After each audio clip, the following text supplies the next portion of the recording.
Hello students, I am SV Thakur, known as Thakur Sir in Delhi. अपना channel physics by Thakur sir. कैसे हैं बच्चों? आप लोगों ने बहुत अच्छे से chapter 29 SC. Verma book concept of physics से किए। अब हम लोग चैप्टर 30 में काम कर रहे हैं इस समय। पिछले क्लास में हम लोगों ने प्रॉब्लम नंबर 8 तक चैप्टर 30 के प्रॉब्लम नंबर 8 तक कर लिए थे। अब हम लोग चैप्टर 30 एक्सरसाइज की प्रॉब्लम नंबर 9 से आगे बढ़ रहे हैं। आइए देखते हैं क्या है हमारा प्रॉब्लम नंबर 9। अब प्रॉब्लम में है a spherical volume contains a uniformly distributed charge of density 2 10 to the power -4 coulomb per metre cube. अब यहाँ पे हमें स्फेरिकल वॉल्यूम मतलब क्या कि हमें एक सॉलिड स्फीयर दिया गया है। ठीक है, एक हमें सॉलिड स्फीयर दे दिया गया है। सॉलिड स्फीयर होगा तो फिर इस पूरे में एटम होंगे, पार्टिकल होंगे। तो ये सॉलिड स्फीयर को हमने दिखाया, ये एटम्स पार्टिकल को दिखा दिया। इस सॉलिड स्फीयर का कुछ रेडियस सपोज कर लीजिए, मान लीजिए रेडियस कैपिटल आर है इसके, एंड इसमें हमें दे रहा है डेंसिटी ऑफ चार्ज यानी वॉल्यूम डेंसिटी ऑफ चार्ज। इसको हम पढ़ेंगे वॉल्यूम चार्ज डेंसिटी या क्यूबिकल चार्ज डेंसिटी, जो होता है charge by volume, charge by volume of the material. Volume जब भी लेंगे तो मटेरियल का लेंगे, क्योंकि जैसा कि आप पढ़े हैं इलेक्ट्रॉन के लॉस गेन से एक्सेस चार्ज डेवलप होते हैं किसी भी बॉडी पर, और इलेक्ट्रॉन का लॉस गेन होगा किससे? एटम से होंगे। एंड सो हमेशा जो एक्सेस चार्ज होंगे वो एटम्स पे होंगे यानी कि मटेरियल में होंगे। एंड सो वॉल्यूम हम लोग लेंगे मटेरियल का। नाउ अब ये रो का वैल्यू हमें प्रॉब्लम में दे दिया गया है। कितना दिया है? 2 10 to the power -4 10 to the power -4 coulomb per metre cube. ठीक है, चार्ज का unit coulomb and volume per metre cube, volume का unit metre cube. Now question is find the electric field. हमें इलेक्ट्रिक फील्ड निकालना है, electric field निकालना है। ठीक है, हम लोग मैग्नीट्यूड इसका निकालेंगे पहले, फिर डायरेक्शन की बात कर लेंगे। तो इलेक्ट्रिक फील्ड का मैग्नीट्यूड ई ले लिया हमने। कहाँ पे निकालना है? At a point inside the volume at a distance 4 centimetre from centre. Suppose small r distance centre से 4 centimetre 10 to the power -2 metre. अब इतने डिस्टेंस पर हमें इलेक्ट्रिक फील्ड निकालनी है inside this sphere, inside this spherical volume. तो ले लेते हैं यहाँ से स्मॉल आर डिस्टेंस पर एक पॉइंट, स्मॉल आर डिस्टेंस पर एक पॉइंट ले लिया, सपोज P। अब इस पॉइंट P से गॉसियन सरफेस ले लीजिए मटेरियल के अंदर। ये ले लिया हमने Gaussian surface. This is Gaussian surface यानी closed sphere passing through point P, जिसकी सेंटर ओरिजिनल स्फीयर की सेंटर पर है। तो ये है गॉसियन सरफेस, गॉसियन सरफेस। और बच्चों फॉर कॉन्वेनियंस सुविधा के लिए गॉसियन सरफेस जब भी आप लीजिए तो बॉडी के सिमेट्रिकल ले लीजिए, तो काम करना बहुत आसान हो जाते हैं। जैसे एक पॉइंट है तो उसके चारों तरफ क्लोज स्फीयर ले लीजिए गॉसियन सरफेस। कोई लाइन ऑफ चार्ज या लीनियर चार्ज डेंसिटी है तो फिर उसके चारों तरफ एक सिलेंड्रिकल क्लोज सरफेस ले लीजिए यानी कि क्लोज सिलेंडर ले लीजिए, तो काम करना आसान हो जाएगा आपके लिए। लिया हमने। अब जैसा कि हम लोगों ने काम किया है कि जो गॉसियन सरफेस लेते हैं उसमें हम लोग क्या करते हैं, एक छोटा सा ds एरिया लेते हैं, ले लिया। फिर इस पर परपेंडिकुलर यूनिट वेक्टर लेते हैं। क्यों? एरिया वेक्टर की डायरेक्शन जो होता है परपेंडिकुलर टू द सरफेस होता है। अब इस पॉइंट पर हम यूनिट पॉजिटिव टेस्ट चार्ज को रख करके इलेक्ट्रिक फील्ड का डायरेक्शन की जांच करें, तो यदि पॉजिटिव चार्ज होगा तो इलेक्ट्रिक फील्ड हमारा होगा radially outward, radially outward.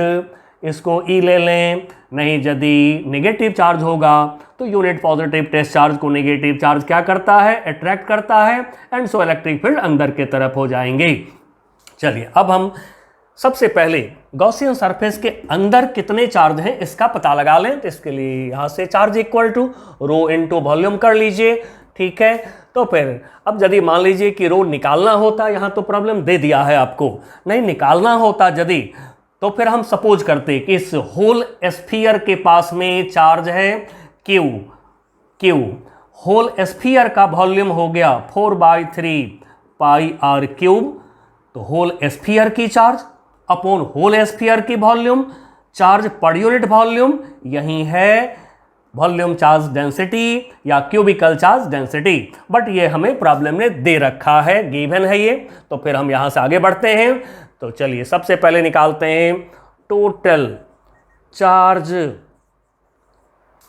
Charge, इसको मैं क्यू से डिनोट कर रहा हूं, इनसाइड द गॉसियन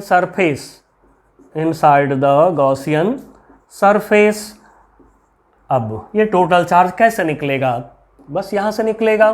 तो charge Q equal to volume into density, cubical density of charge. तो ये हो गया रो, और वॉल्यूम गॉसियन सरफेस का कितना होगा, तो गॉसियन सरफेस का रेडियस स्मॉल आर है, एंड सो जो वॉल्यूम होगा गॉसियन सरफेस का, this is 4/3 pi small r cube.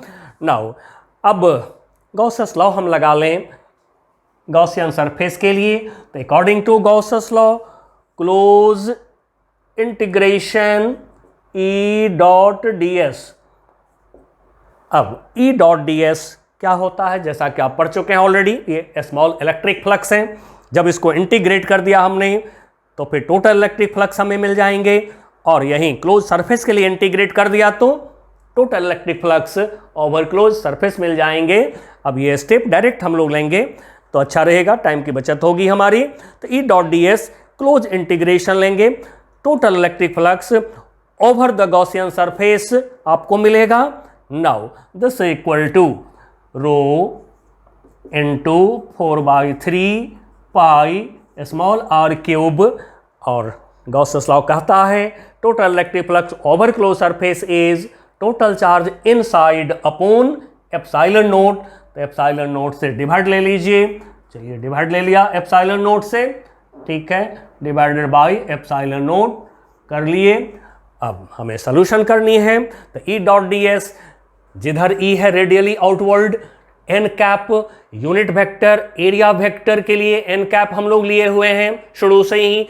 तो एरिया वेक्टर की direction n cap perpendicular to the surface, और ई दोनों सेम डायरेक्शन में, एंड सो दोनों के बीच एंगल क्या हुआ 0 डिग्री। तो फिर इसको एक्सपैंड करेंगे डॉट प्रोडक्ट पर, तो क्या होगा close integration E D S cos 0 degree, cos 0 degree is 1, अब 1 नहीं लिख रहे हैं, दिस इक्वल टू ये हो गया हमारा rho into 4 pi r cube numerator में, डिनोमिनेटर में 3 एप्सिलॉन नोट।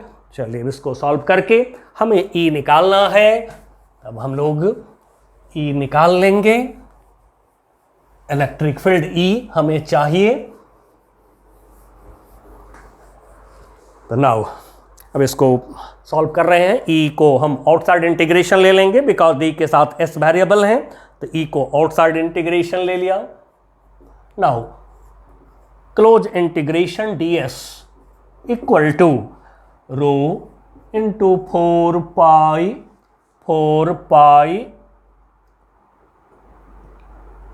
पाई आर क्यूब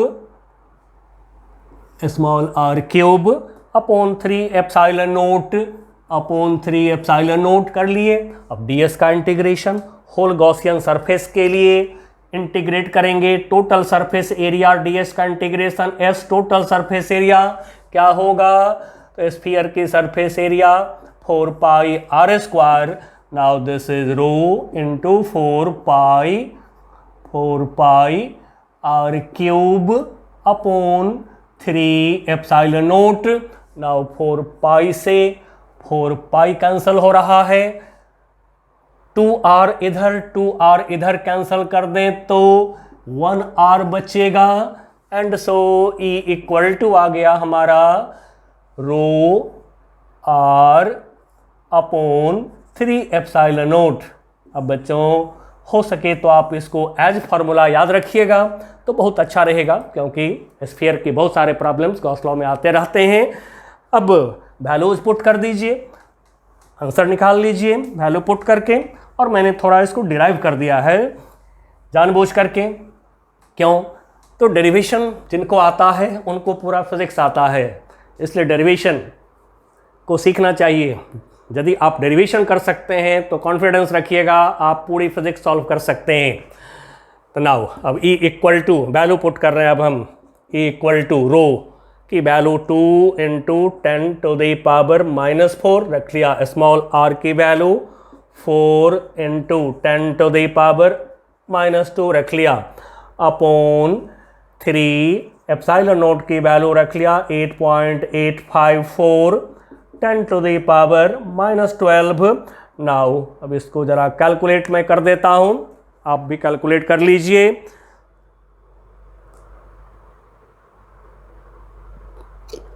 .01 और 10 की पावर हो जाएंगे 5, 10 की पावर 5 यूनिट न्यूटन पर कूलम या वोल्ट पर मीटर, जो भी लिखना चाहें। अब बच्चों इसी प्रॉब्लम में यदि हमें टोटल चार्ज दे दिया जाता है इसका, तो चार्ज के टर्म में इस फॉर्मूला को मैं निकाल देता हूं। यदि आप याद रख सकेंगे तो अच्छा रहेगा, कॉम्पिटिटिव एग्जाम्स में आपको थोड़ी सी मदद मिल जाएगी यदि किन्हीं को याद रहे तो। ठीक है, हमेशा फॉर्मूला को खुद से निकालिए जिससे आपको याद भी रहेगा और हमेशा निकल भी जाएगा। चलिए, तो मैं इसको एक्स्ट्रा थोड़ा काम कर दे रहा हूं। E इक्वल टू रो के जगह पर अब होल स्फीयर की चार्ज हम ले रहे हैं, पूरी स्फीयर की चार्ज हम ले रहे हैं Q। तो रो इक्वल टू हो गया Q, पूरी स्फीयर का वॉल्यूम 4/3 पाई r क्यूब है। ठीक है, स्मॉल r अंदर एक पॉइंट पर जो हम लोग इलेक्ट्रिक फील्ड निकाल रहे हैं, तो small r upon 3 epsilon naught. अब देखिए कि हमें क्या मिल रहा है, 3 से तो 3 कैंसिल हो जाएंगे। नाउ E इक्वल टू आ गया 1/4 pi epsilon naught, 4 pi epsilon naught एक जगह कर लिया, capital Q into R upon R cube. अब आपको दो formula due to solid sphere inside point पर इलेक्ट्रिक फील्ड के लिए, एक ये फॉर्मूला मिल गया, एक ये मिल गया है। आपको याद रखिएगा तो बहुत जल्दी प्रॉब्लम सॉल्व हो जाएंगे। ठीक है, ये Q क्या है? Q is total charge given to the sphere and that charge is uniformly distributed in whole volume of the solid sphere। चलिए, now नेक्स्ट प्रॉब्लम पर आते हैं हम।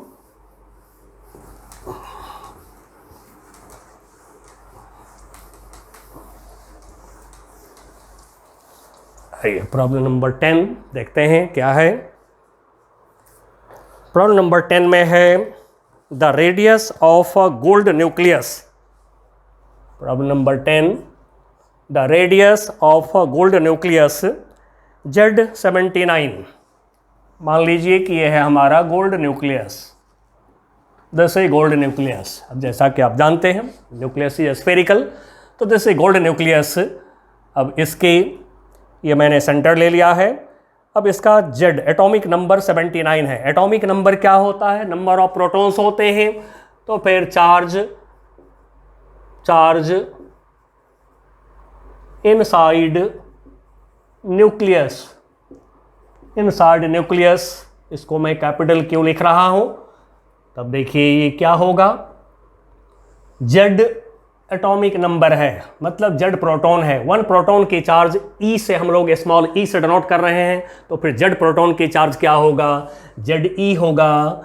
नाउ Z की वैल्यू आपको मालूम है 79 दे दिया गया। E प्रोटॉन की चार्ज 1.6 10⁻⁻19 कूलम।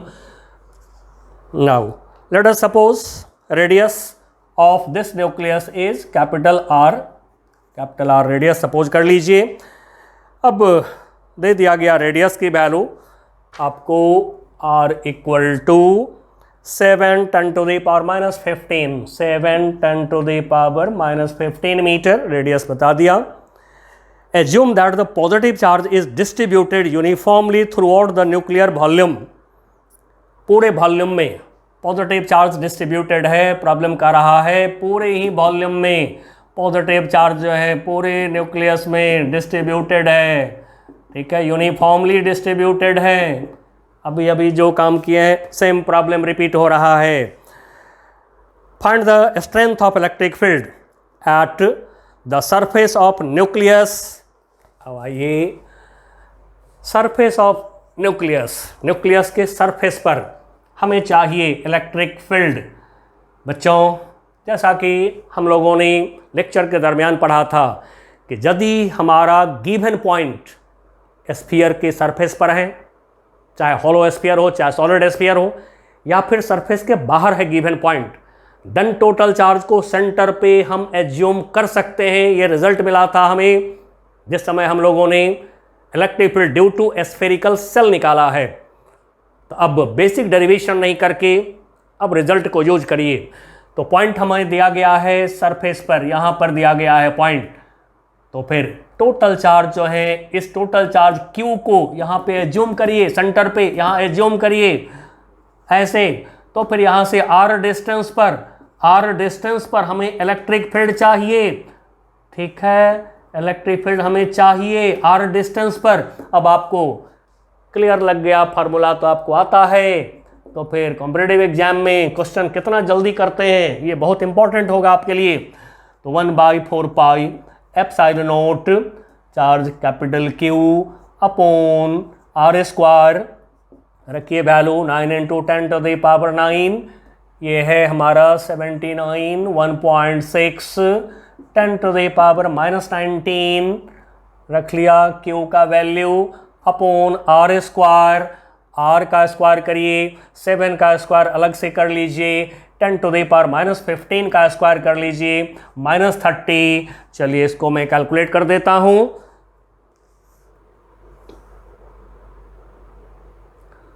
2.32 इंटू 10 की पावर हो जाएंगे 10 की पावर 21 एंड यूनिट न्यूटन पर कूलम।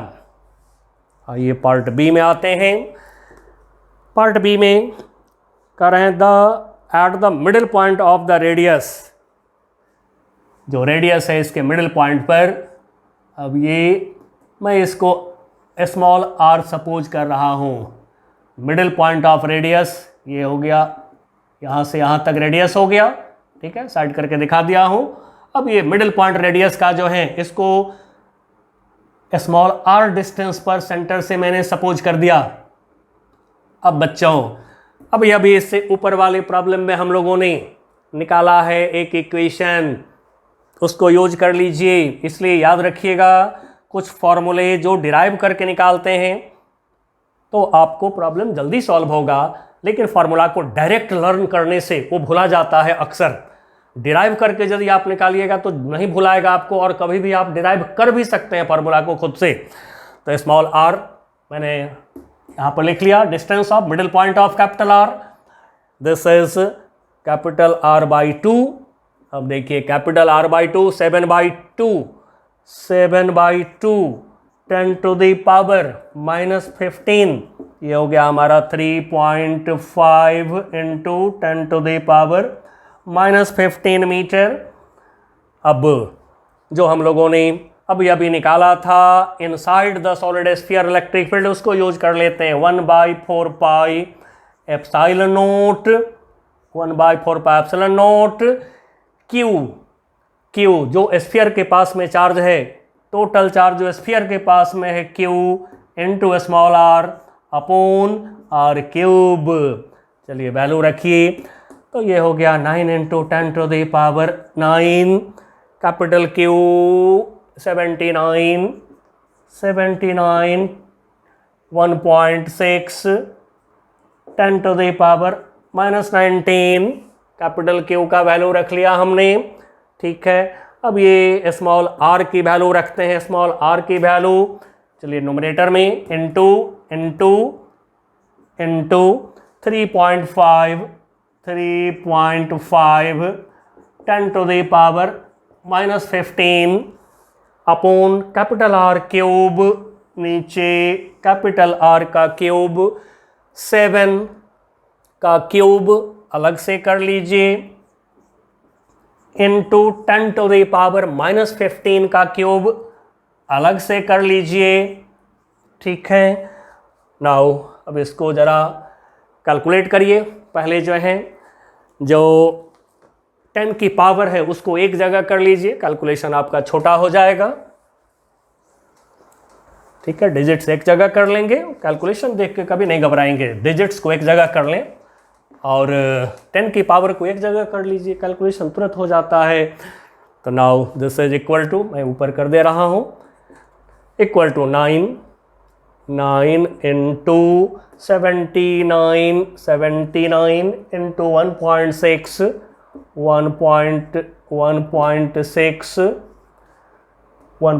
3.5 इंटू 3.5। अब 10 की पावर को एक जगह ला रहे हैं, 10 पावर 9 -19 -15 उसी तरह से नीचे भी कर लीजिए, ठीक है। जो 7 का क्यूब है तो 7 का क्यूब हम लोग कर लें, 7 ऐसे तो डिविजिबल नहीं है, तो फिर 7 का क्यूब हम लोग थोड़ा सा शॉर्ट कर लेते हैं, इंटू 7 थोड़ा सा शॉर्ट कर लेते हैं, 10 टू द पावर कितना होगा -45। चलिए हम कैलकुलेट इसको कर लेते हैं जल्दी से।